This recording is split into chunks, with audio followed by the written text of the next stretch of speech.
Donc cette vidéo est pour expliquer le principe des conditions dans Python 3. En général, les conditions, ce sont des tests booléens, donc souvent on utilise l'instruction if, puis ça va se retrouver dans de nombreux langages, if, else. Alors en général, on souhaite tester une variable, par exemple, je teste la variable a, je déclare a est égal à 20, et je veux savoir si a est supérieur à 10.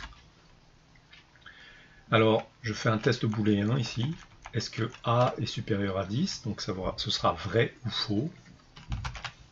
Ne pas oublier, quand on fait un if, on doit mettre 2 points. Et on va indenter par la suite. Ça va nous déclarer, en fait, nous définir un bloc. Et c'est ce bloc qui va se déclencher si le test est vérifié. Alors, on peut marquer print a supérieur à 10. Donc, je déclare ma variable, je teste ma variable. Est-ce que a va être supérieur à 10? Si oui, ça va m'afficher a est supérieur à 10. Donc, j'exécute mon programme. Donc, a est supérieur à 10, c'est parfait. Ça signifie que le test a été vérifié. Si j'avais écrit 5, donc rien ne s'affiche. Le test est faux. Donc je ne rentre pas dans ce bloc. Par exemple, si je suis intéressé par savoir quand le test ne s'exécute pas, donc dans ce cas-là, eh ben, je vais mettre une autre condition, c'est else. Et là, alors je pourrais écrire print un autre message, a est inférieur à 10 finalement.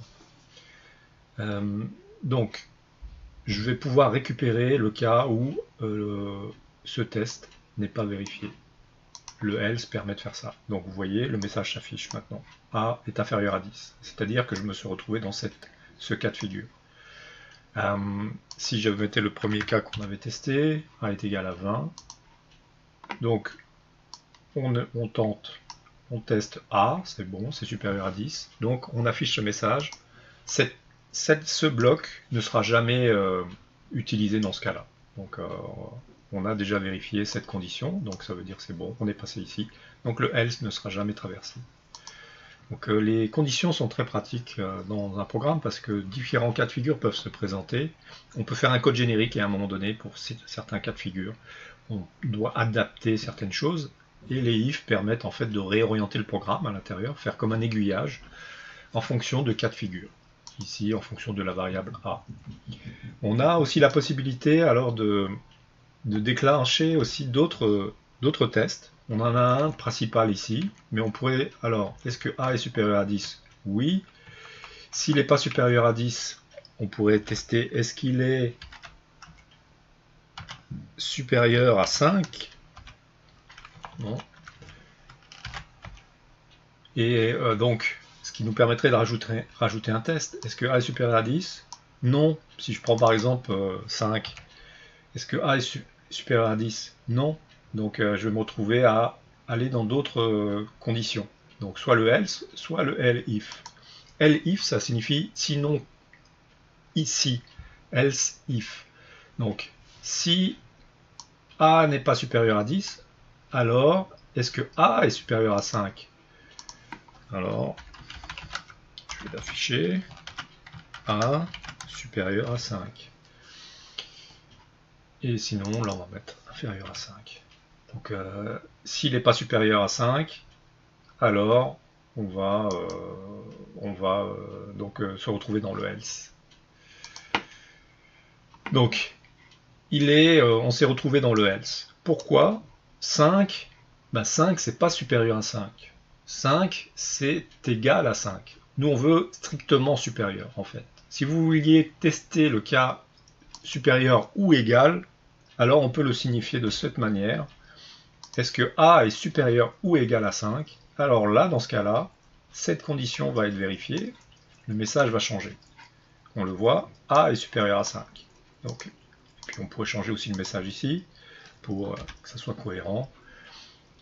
Et ça veut dire que on a la capacité de déclencher plein de tests, sachant que si le premier est rempli et vérifié, les autres ne sont jamais traversés. Si celui-là n'est pas vérifié, alors on va voir s'il y a d'autres tests à faire. Il y a lui à faire. Si lui est, est vrai, alors on a fini de tester. Si lui n'est pas vrai, alors on regarde est-ce qu'il y a autre chose à faire. Il y a le else, puis on se retrouve ici. Donc si j'écrivais 4, ben 4 en fait ça va faire en sorte que il va tester est-ce que A est supérieur à 10? Non. Ok, donc ce test n'est pas vrai. Est-ce que A est supérieur ou égal à 5? Non. Donc il faut continuer. Est-ce que alors il n'y a pas de else if? Donc c'est sinon ben, afficher ce message, ce qui est là affiché ici. Voilà ce qu'il faut savoir sur les conditions. On va les introduire progressivement dans les exercices et dans des programmes un peu plus complexes. Mais sinon, écrire une condition, ben, ça revient à faire ça. Et, ce qu'il faut savoir, c'est que ici on a donc un test booléen. Si on voulait savoir est-ce que A est égal à exactement à 10, il faut, alors si vous mettez un seul égal, ça signifie une affectation comme on le fait ici, donc c'est pas un test. Si on veut faire un test d'égalité, il faudra mettre deux signes donc égal, et avec ces deux signes, on effectue un test booléen, ça veut dire que ça va retourner vrai ou faux. Dans ce cas-là, ça va retourner faux. Si j'écrivais 10, ça va retourner vrai. Donc on va se retrouver dans ce message qu'il faut ajuster. Et là, ce sera plus juste. Donc, parfait. A est égal à 10. Voilà, donc on va faire des tests un peu plus tard encore dans les exercices, mais voilà ce qu'il faut savoir essentiellement.